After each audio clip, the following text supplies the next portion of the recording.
Merci Madame Massa. La parole est à Monsieur Alfred Marie-Jeanne pour le groupe GDR pour 5 minutes.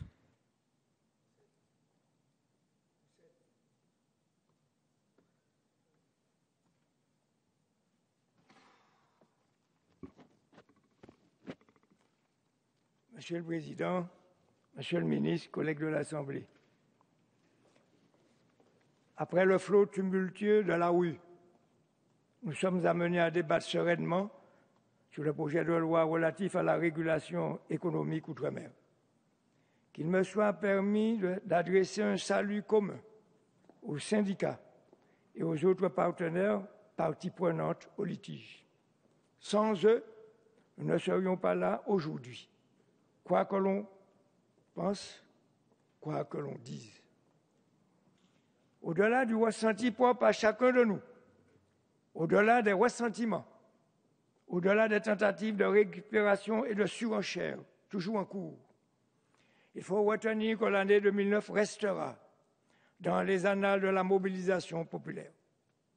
En effet, des milliers de manifestants ont déferlé dans les capitales de Guyane, de Guadeloupe, de Martinique et de La Réunion. Tous, ils dénonçaient à tue-tête le coût trop cher de la vie. Tous, ils demandaient avec insistance une étude complète sur la formation des prix, détaillée au niveau de chaque maillon de la chaîne. Tous, ils réclamaient un renforcement, une vigilance et une fermeté accrue de l'autorité de la concurrence. Il faut donc avoir l'honnêteté de reconnaître que ce sont les syndicats, tous rassemblés pour la circonstance, qui ont déclenché le mouvement d'ensemble.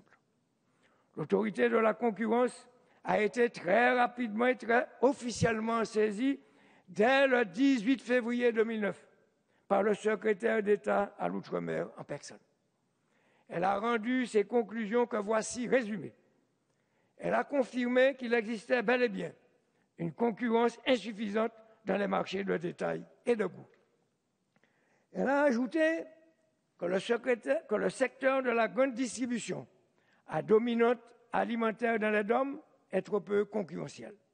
Elle termine en disant que la segmentation de l'approvisionnement entre différents opérateurs et intermédiaires empêche la réalisation d'économies d'échelle tout en accroissant les cumuls des marges à chaque stade de la chaîne d'approvisionnement.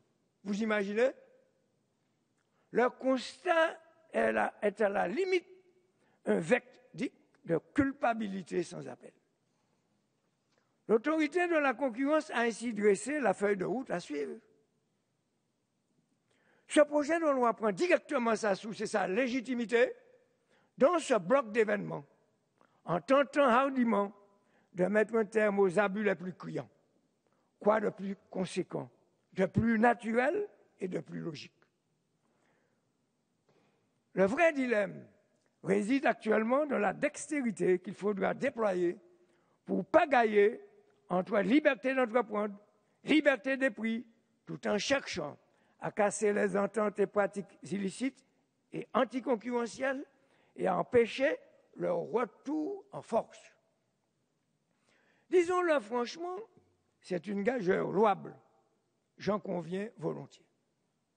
C'était là le premier volet de mon intervention.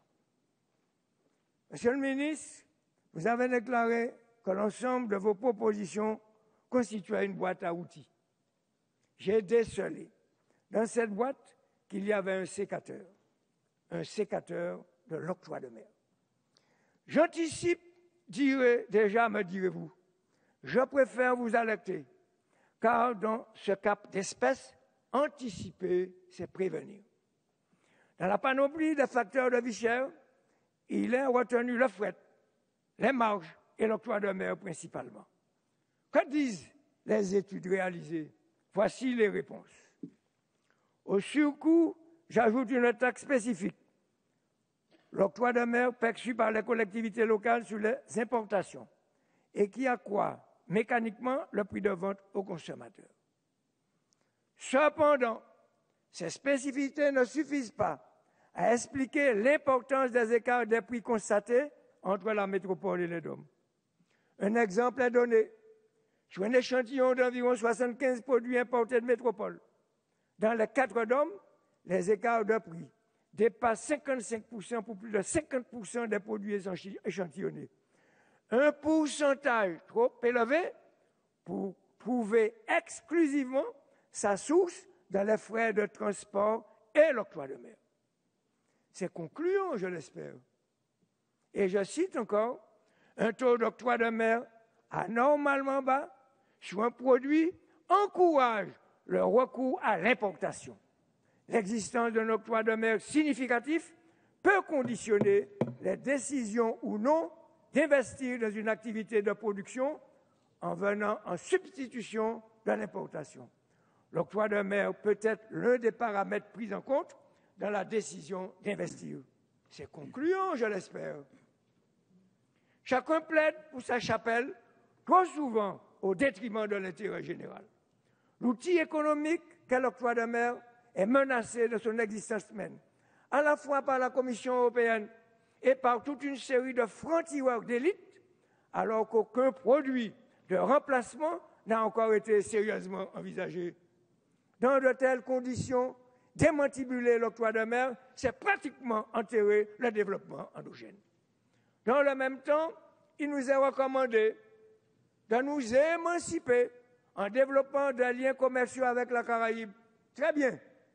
Mais constatons que les prix de la zone conserveront, que les pays de la zone conserveront leur protection avec leur négative liste, tandis que nous sommes en train de perdre la nôtre. Monsieur le ministre, intention n'est pas forcément action réussie.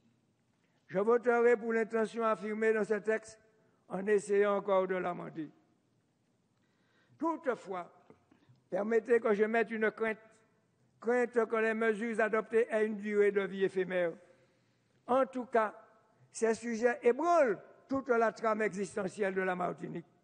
À l'évidence, la nécessité d'un réel pouvoir martiniquais s'impose comme une urgence indispensable. À cet égard, l'urgence de mettre en place la collectivité unique pour un peu plus d'efficacité s'impose en la matière. Prévu en 2012, reporté in extremis en 2014, nous apprenons avec étonnement qu'il est envisagé de repousser cette mise en place en 2016. À quoi servent tous ces reports, tous ces renvois successifs? En tout cas, c'est la volonté populaire qui est bafouée, qui est violentée. En conséquence, en conclusion, Monsieur le ministre, je suis toujours dans le registre de l'escalade des coûts en disant cela. Car en politique, tout report d'une décision validée par le peuple a un prix, d'autant plus élevé que lorsque s'y mêlent la discorde et l'inefficacité, au moment où toutes les forces doivent œuvrer pour affronter les aléas d'aujourd'hui et les défis de demain.